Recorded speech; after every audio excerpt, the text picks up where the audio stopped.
সকালবেলাতে সূর্যটার কিছুক্ষণ আগে, আর দুপুরবেলা একবার, আর সন্ধ্যাবেলা একবার। এটাকে ত্রিসন্ধ্যা বলে। মায়েরা, সন্ধ্যা তো একটা, তা ত্রিসন্ধ্যা বললো কেন? সকালটাকে সন্ধ্যা বললো, দুপুরটাকে সন্ধ্যা বললো, আবার সন্ধ্যাটাকে সন্ধ্যা বললো। কেন? সূর্য ওঠার 1 ঘন্টা 36 মিনিট আগে ব্রহ্ম মুহূর্ত, ওটা একটা সন্ধ্যা। দুপুর বেলায় সূর্য যখন মাথার ওপরে, তখন একবার সন্ধ্যা।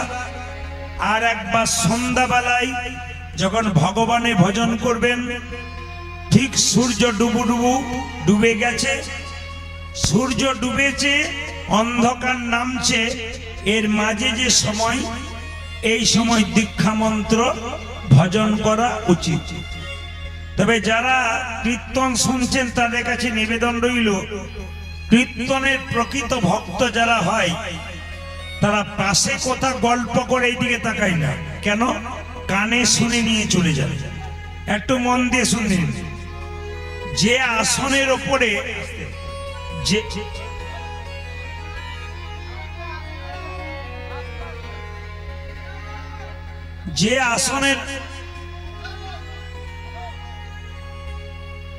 যে আসনের ওপরে আপনি বসবেন মন্ত্র ভজন করতে, সে আসনটা কিসের হবে? এইদিকে গুরু মন্ত্র তো সবাই ভজন করেন, কিন্তু যে আসনের উপর আপনি মন্ত্র ভজন করবেন, সে আসনটা কিসের হবে? যদি কম্বলের আসন হয় তো খুব ভালো। যদি না পান, যদি কম্বলের আসন হয় তো খুব ভালো। যদি না পান তবে কি করবেন? কুশ আসন, কুশ ঘাসের যে আসন, ওটা ভালো। যদি আপনার কিছু না থাকে তাহলে সাধারণ আসনের উপরে বসে আপনি গুরু মন্ত্র জপ করবেন। মন দিয়ে শুনবেন। ভগবানের পূজা পাঠ বা দীক্ষা মন্ত্র জপ করা কোন দিকে মুখ করে করবেন? এক উত্তর দিকে, এক পূর্ব দিকে। পশ্চিম এবং উত্তর, পূর্ব দিকে এবং উত্তর দিকে, পশ্চিম এবং দক্ষিণ, এই দুটো বাদ।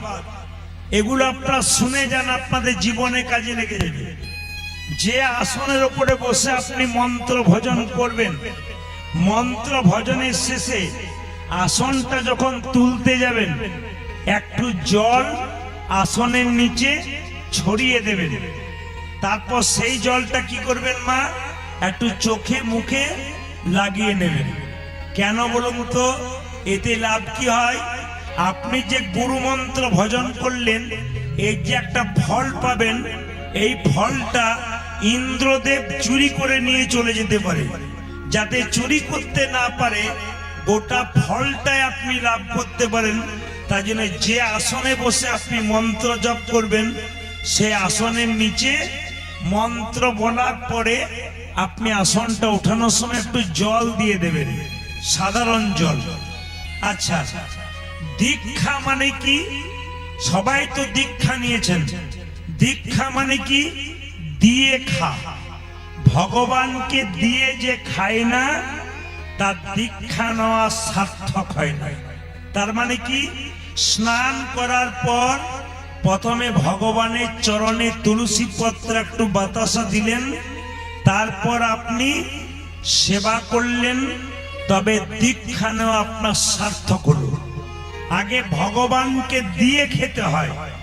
যারা ভগবানকে দিয়ে খায় না, তাদের দীক্ষা নেওয়ার কোনো মানে হয় না। নিলেন মাত্র, কিন্তু নেওয়াটা হলো না।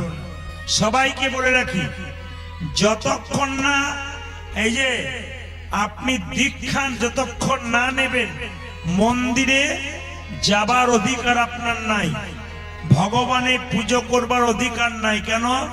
একজন ব্রাহ্মণের যেমন পৈতে বা উপনয়ন না হলে পুজো পাঠ করার কোনো অধিকার নাই, একজন মানুষ যতক্ষণ না দীক্ষা নিল ততক্ষণ পর্যন্ত গোবিন্দ ভজনের কোনো অধিকার পেল না।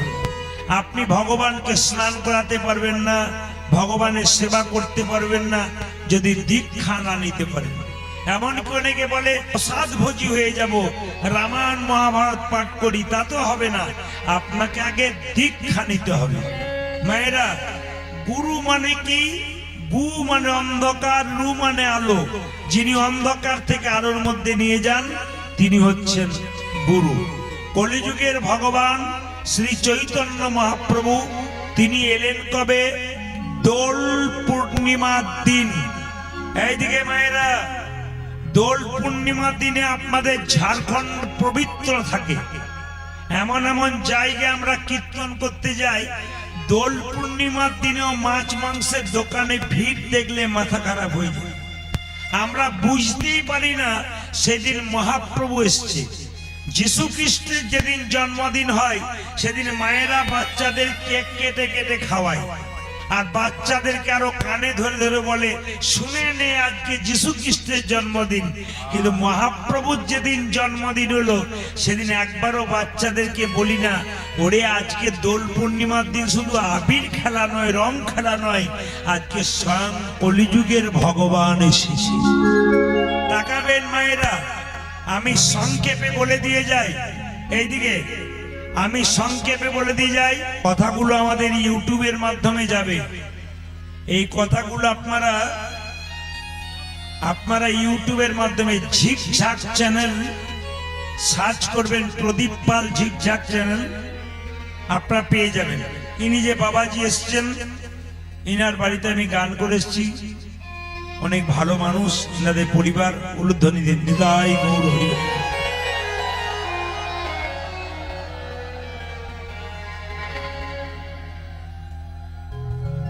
এনার দীর্ঘ জীবন কামনা করলাম। এনার পরিবারের সবাই ভক্ত হয়ে গেছেন, আরো হোক, পরবর্তী প্রজন্ম যেন ভক্ত হয়, তাই প্রার্থনা করলাম। নিতাই গৌর হরি হরি। বেশ বেশ, তো মন দিয়ে শুনবেন, একবারে শব্দ নয়। এরা এই দোল দেখবেন, যে উৎসবের পেছনে যাত্রা লেখা আছে সেই সময় ভগবান মন্দিরে থাকে না। যে উৎসবের, হিন্দুদের যে উৎসবগুলোর পেছনে যাত্রা লেখা থাকে ওই সময় ভগবান মন্দিরে থাকে না। যেমন দোল যাত্রা, ও মায়েরা, ভগবান মন্দিরে থাকে না, বাইরে বেরিয়ে আসে রং খেলার জন্য। জোরে বলুন, ভগবান দোল যাত্রা দিনে মন্দিরে থাকে, বেরিয়ে আসে কেন? ভক্তদের সঙ্গে, সখীদের সঙ্গে আবির খেলা, রং খেলার জন্য। যেমন দেখবেন রথযাত্রা, জগন্নাথ প্রভু রথযাত্রার দিনে মন্দিরে থাকে। জোরে বলুন, মন্দির থেকে বেরিয়ে আসে কেন? যারা আমায় ডাকে তার কাছে তো যাই, যারা ডাকে না তার কাছেও যায়। ঝুলন যাত্রা, ওই সময় দেখবেন ভগবান দোল খাবার জন্যে ছুটে আসে ঝুলন যাত্রাতে। আর একটা হচ্ছে রাস যাত্রা, ওই সময় ভগবান মন্দিরে থাকে না, তিনি ব্রজগোপীদের সঙ্গে নৃত্য করতে আসেন। এইরকম দোল যাত্রা। আচ্ছা, দোল পূর্ণিমার আরেক নাম হোলি পূর্ণিমা হলো কেন? সবাই জেনে নিন, দোল পূর্ণিমাকে আমরা হোলি উৎসব বলি কেন? সবাই জানবেন, ভক্ত প্রহ্লাদের বাবার নাম ছিল হিরণ্যকশিপু। ভক্ত প্রহ্লাদ ভগবানের ভক্ত ছিল, আর হিরণ্যকশিপু ভগবান বিরোধী ছিল। ভক্ত প্রহ্লাদ সবসময় ভগবানের নাম করে। বাবা হিরণ্যকশিপু জিজ্ঞেস করলো, তুই যে ভগবান ভগবান করছিস, তা তোর ভগবান কোথায় আছে? সঙ্গে সঙ্গে ভক্ত প্রহ্লাদ বলল, বাবা ভগবান কোথায় নেই তুমি বলতে পারো? সব জায়গায় ভগবান আছে। সঙ্গে সঙ্গে তার বাবা বলল, এক কাজ করতো, কোথায় আছে বলতো? বলে জলে, স্থলে, আগুনে, পাহাড়ে, পর্বতে, সব জায়গায়। তাহলে এক কাজ কর, একে বুকে একটা পাথর বেঁধে জলের মধ্যে ডুবিয়ে রাখ। মায়েরা, ভক্ত প্রহ্লাদের বুকে পাথর বেঁধে তাকে জলে ডুবিয়ে রাখা হলো। ভক্ত প্রহ্লাদের মৃত্যু হলো না। পাহাড় থেকে ফেলে দেওয়া হলো, মৃত্যু হলো না। বিষের নাড়ু দেওয়া হলো, মৃত্যু হলো না। একটা বাড়িতে বিষধর সাপের মাঝে বসিয়ে দেওয়া হলো, তাও মৃত্যু হলো না। ভক্ত প্রহ্লাদের বাবার নাম যদি হিরণ্যকশিপু, তাহলে ভক্ত প্রহ্লাদের পিসির নাম ছিল হোলিকা। আপনারা যে হোলি উৎসব নাম শুনেছেন, ভক্ত প্রহ্লাদের পিসির নাম ছিল হোলিকা। এইদিকে হোলিকা, এই হোলিকা ব্রহ্মার কাছে একটা বর পেয়েছিল যে তুমি অন্তত একটা কাপড় দিলাম, হোলিকাকে একটা কাপড় দিয়েছিল। এই যে এত চঞ্চল হলে কীর্তন শোনা যাবে না। মানে মাস্টার মশাই সব ছেলের দিকে তাকায়, যারা সামনে বসে তাদের তার পাক্কা ছাত্র হতে হয়। কেন? তাদের হাঁ করে তাকাতে ধরা কিন্তু তারা প্রথমে পড়ে। এই জন্য যদি কীর্তন শুনতে শুনতে খালি জল দেখবেন, তাহলে আপনার জল দেখাই হবে, কীর্তন শোনা হবে না। আপনার পাশের জন শুনে নিচ্ছে, হ্যাঁ হ্যাঁ করছে, আর আপনি খালি এপাশ ওপাশ করছেন। এই জন্য বলে রাখি, যারা যেখানে বসে আছেন মন দিয়ে শুনবেন। ভক্ত প্রহ্লাদের পিসির নাম হোলিকা। একবার বলে দিই, হোলিকা ব্রহ্মার কাছ থেকে বর পেয়েছিল। ব্রহ্মা থেকে একটা চাদর দিয়েছিল, বলে তুমি এই চাদরটা পরে আগুনে প্রবেশ করলে তুমি পুড়বে না। এখন ভক্ত প্রহ্লাদের বাবা হিরণ্যকশিপু বলল, হোলিকা তুই প্রহ্লাদকে কোলে করে নিয়ে কি করবি জানিস? তুই আগুনে প্রবেশ কর, প্রহ্লাদ পুড়ে যাবে আর তুই বেঁচে চলে আসবি। কিন্তু মা, ভক্তের বিরুদ্ধে যদি কেউ যায়, ভগবান কি তাকে ছেড়ে দেয়? কি করলো? ভক্ত প্রহ্লাদকে হোলিকা কোলে করে নিয়ে আগুনে প্রবেশ করলো। ভক্ত প্রহ্লাদ বেঁচে গেল, হোলিকা পুড়ে ছাই হয়ে গেল। এই জন্য দেখবেন হোলি পূর্ণিমার আগের দিনে হোলিকার মূর্তি তৈরি করে দাহন করা হয়। তার মানে কি? অশুভ শক্তি দূর আর শুভ শক্তির আগমন। দেখবেন বাড়ির পুরনো জিনিসগুলোকে ওই চাঁচরের সময় পুড়িয়ে দেওয়া হয়। যে গাছের পাতা ঝরে পড়েছে সেই গাছের পাতাগুলো পুড়িয়ে দেওয়া হয়। কেন? রবীন্দ্রনাথ ঠাকুর এর নাম দিয়েছে বসন্ত উৎসব। এইবার মায়েরা, আবির মাখানো হয় কেন? আপনারা তো আবির মাখেন, কিন্তু কি করে মাখতে হয় আজকে জেনে নিন। এই নিলেন আর যাকে তাকে মুখে চোখে ছুঁড়ে দিলেন, এটা আবির মাখানো নয়। আপনাকে হিন্দু বলবে না কেউ, যদি নিয়মে না করতে পারেন লোকে ঠাট্টা করবে। এই জন্য কীর্তনে আসলে জেনে নিতে হয় আবির মাখানো শুরু হলো কখন থেকে, আবির দেবেন কিভাবে, আগে আবিরের ব্যবহার কিভাবে করবেন। সবাই তাকান, যে যেখানে বসে আছেন। ভগবান কৃষ্ণ যশোমতীর কোলে বসে আছে। কৃষ্ণ বলছে, মা আমি দেখতে কালো, রাধা দেখতে সাদা। লোকে বলে রাধার মুখটা কি সুন্দর, তোর মুখটা কালো। তা আমার বেশ ভালো লাগে না। তা রাধার মুখটা যেন আমার মতো হয় তার ব্যবস্থা করো। সেদিন পূর্ণিমার দিন ছিল।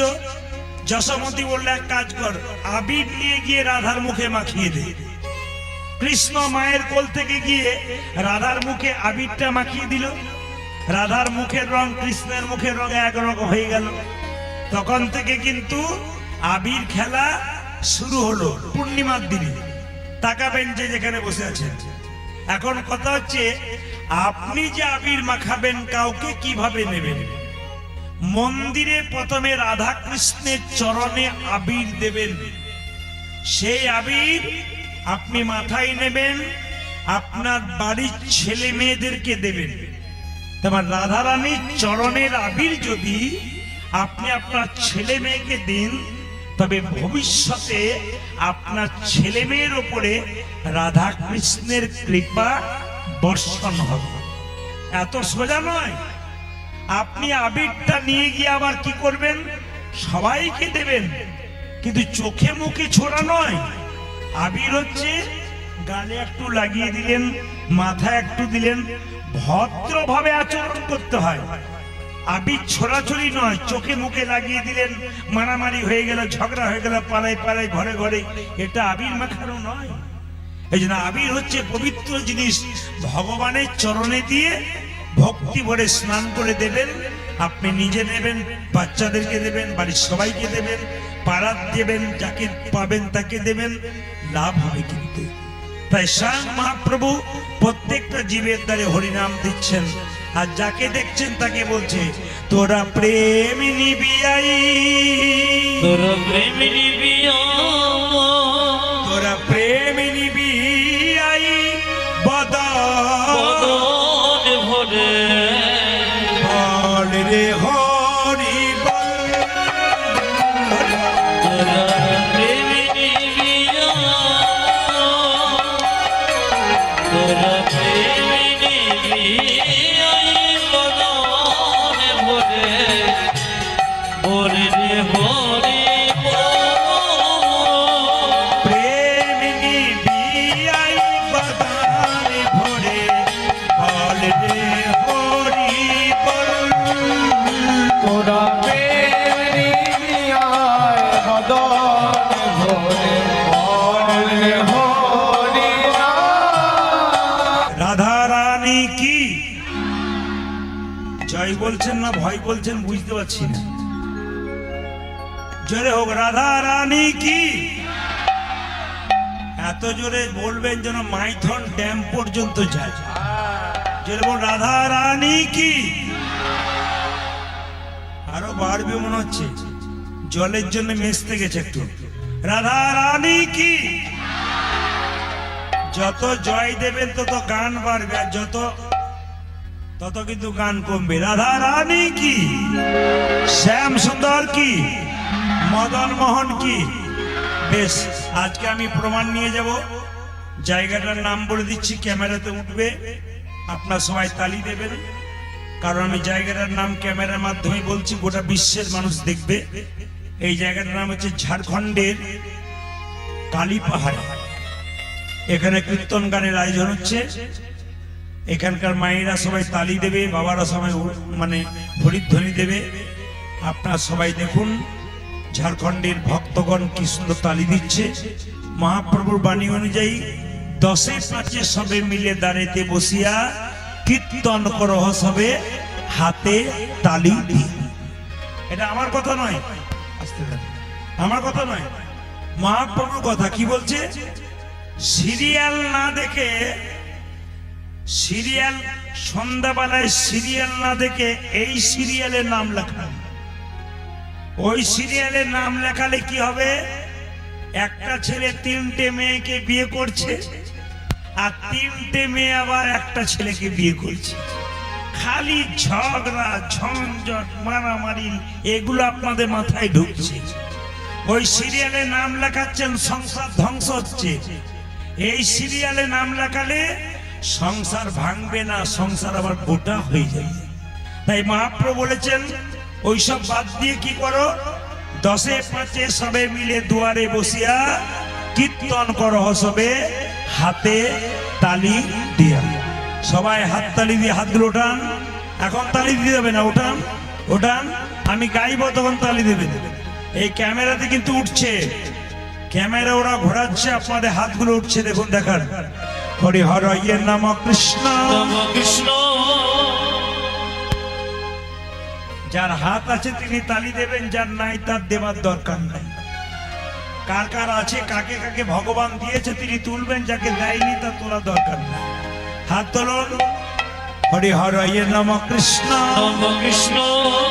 যাদবাই নাম হরি হরয়ে হরয়ে নম কৃষ্ণ, যাদবায় নম।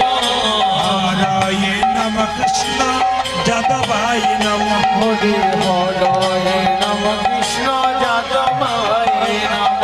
যাদবাই মাধবাই কেশবাই যাদবায় মাধবায় কেশবায় নম। যাদবাই মাধবাই কেশবাই। আই আই যাদবায় মাধবায় কেশবায় নম।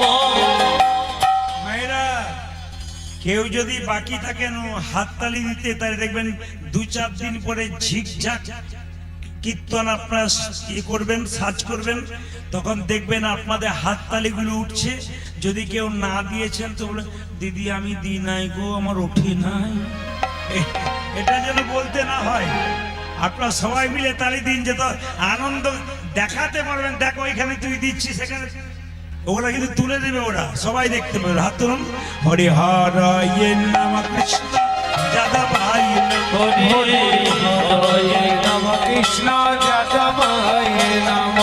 হর নাম কৃষ্ণ যাদব ভাই হরে হরে নম কৃষ্ণ যাদবায় নমঃ। যাদবাই মাধবাই কেশবাই যাদবায় মাধবায় কেশবায় নমঃ। ওকে যাদবাই মাধবাই কেশবাই নাম। মাধবায় কেশবায় নমঃ। যে গোপাল গোবিন্দ রাম শ্রী মধুসূদন, আজ গোপালী গোবিন্দ রাম শ্রী মধুসূদন। গোপাল গোবিন্দ রাম শ্রী মধুসূদন, গোপাল গোবিন্দ নাম শ্রী মধুসূদন।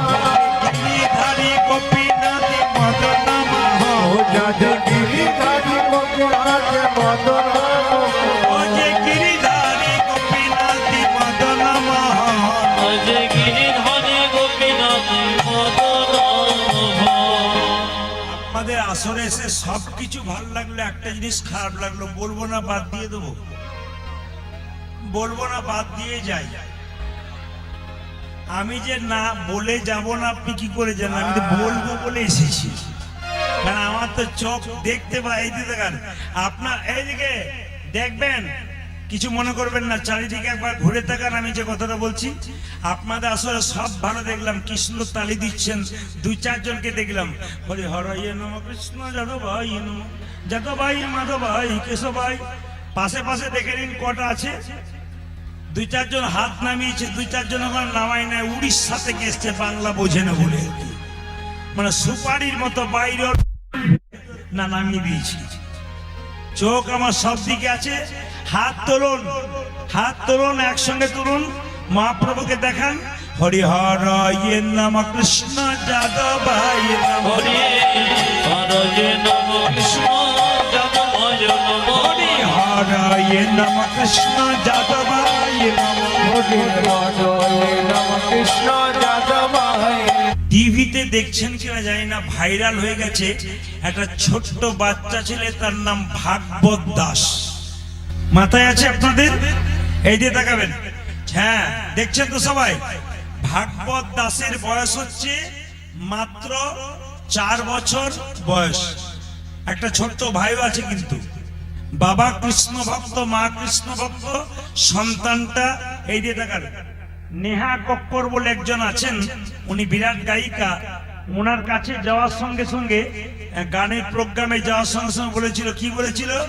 রাধে রাধে হরে কৃষ্ণ বলেছিল না? তখন কি বলেছিল নেহা কক্কর? প্রথমে কি বলেছিল? হ্যালো। তখন কি বলে? হাই হ্যালো ছড়ো আর হরে কৃষ্ণ। এবার আমি এই কথাটা বলবো, আপনারা বলবেন হরে কৃষ্ণ বলো। হাই হ্যালো ছাড়ো, জোরে বলুন, হাই হ্যালো ছাড়ো, হাই হ্যালো ছাড়ো। এ কথাটি কার? ভাগবত দাস। তাকাবেন মায়েরা, যে যেখানে বসে আছেন। ভাগবত দাসকে প্রশ্ন করেছিল নেহা কক্কর, আচ্ছা তুমি যে ওই ভাগবত গীতাটাকে নিয়ে আছো, এটা রাখলে কি লাভ হয়? তখন ছোট্ট ছেলেটা বলেছিল যে শোনো, কোন জিনিস কিনতে গেলে একটা ম্যানুয়াল কার্ড পাওয়া যায়, যেটার দ্বারা কিন্তু জানতে পারা যায় কিভাবে ওই জিনিসটাকে পরিচালনা করবে। যেমন মায়েরা কোনো মোবাইল কিনলে কিন্তু তাতে একটা কাগজ থাকে, ম্যানুয়াল কার্ড, ওতে জানতে পারবেন যে কিভাবে মোবাইল চালাতে হয়। ভাগবত দাস বলেছিল শ্রীমৎ ভাগবত গীতা হলো কি? আমাদের জীবনটাকে সুন্দর করে চালানোর জন্য এটা একটা ম্যানুয়াল। কত সুন্দর কথা বলেছে। বলে ভাগবত তোমার বাড়ি কোথায়? বলে কৃষ্ণকে জানো? বলে হ্যাঁ জানি। কৃষ্ণ কড়ি আঙুলে কোন পর্বত তুলেছিল? বলে গিরি গোবর্ধন পাহাড় তুলেছিল। গোবর্ধন আমার বাড়ি। জন্ম নিয়েছিল কোথায় মায়েরা? গোবর্ধন। যখন তার মায়ের পেটে ছিল বৃন্দাবনে গুরুজির কাছ থেকে তার মা কি করেছিল? সুন্দর সুন্দর শিক্ষা নিয়েছিল পেটে বাচ্চা থাকলে কি কি নিয়ম পালন করতে হয়। বলে তো মা সুন্দর সন্তান জন্ম দিয়েছে। ওই জন্য আপনাদের কাছে নিবেদন রইল, আপনাদের বাড়িতে ভাগবত দাস আসবেন, আপনি কি করে জানবেন? যদি কোনো মা ভক্তি বলে এবার বাচ্চা থাকলে গুরুজির কাছ থেকে নির্দেশ নিয়ে সুন্দর পথে চলতে পারেন, দেখবেন আপনার বাচ্চাও ভাগবত দাসের মতো হবে। আর ভাগবত দাসের মতো যদি বাচ্চা আমাদের ঘরে ঘরে হয়, তাহলে আমাদের সমাজে সাধুর সংখ্যা বাড়বে, ভক্তের সংখ্যা বাড়বে। মহাপ্রভুর কৃপা পেয়ে আমরা মহাপ্রভুর সুন্দর সম্মান দিতে পারবো। নিতাই গৌর হরি হরি। সবাই মিলে আরেকবার জোরে বলুন, হরে কৃষ্ণ। জোরে, হরে কৃষ্ণ কৃষ্ণ কৃষ্ণ, জোরে, হরে রাম। বাহ,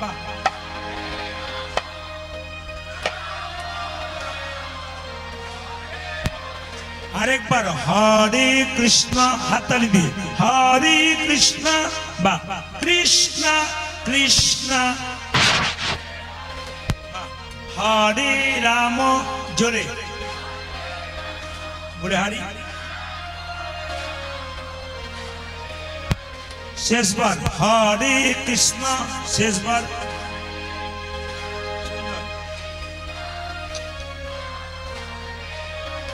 জোরে, হরে রাম। বাহ বাহ, দান দান দান। আপনাদের কি আগে কীর্তনের দল টল ছিল নাকি? দারুণ গাইছেন। এই এলাকায় এলে না, এদের আর আনবো না, আপনাদের দিয়ে চালিয়ে দেবো। সবাই মিলে বলুন, হরে কৃষ্ণ হরে কৃষ্ণ কৃষ্ণ কৃষ্ণ হরে হরে, হরে রাম রাম রাম হরে হরে। জব হরে কৃষ্ণ কৃষ্ণ কৃষ্ণ হরে হরে, হরে রাম রাম রাম হরে হরে। হরে কৃষ্ণ কৃষ্ণ কৃষ্ণ হরে হরে, হরে রাম রাম রাম হরে হরে।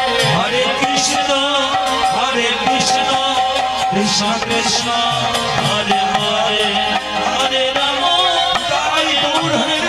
রাম রাম হরে হরে। হরে কৃষ্ণ কৃষ্ণ কৃষ্ণ হরে হরে, হরে রাম রাম রাম হরে হরে।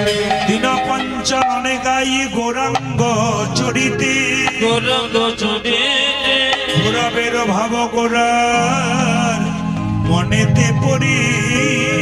আমার গৌরবের ভাব গৌরাঙ্গ মনেতে পড়েছে। জোরে বলুন, রাধে রাধে। আমি এই সুরটা আজকে শুনতে চাই ক্যামেরার মাধ্যমে। জোরে বলুন, রাধে রাধে। মাইক সুন্দর সুন্দর মাইক সেট, ওদের দিকে একটু জোরালো দাও যেন ভক্তরা ভালো শুনতে পায়।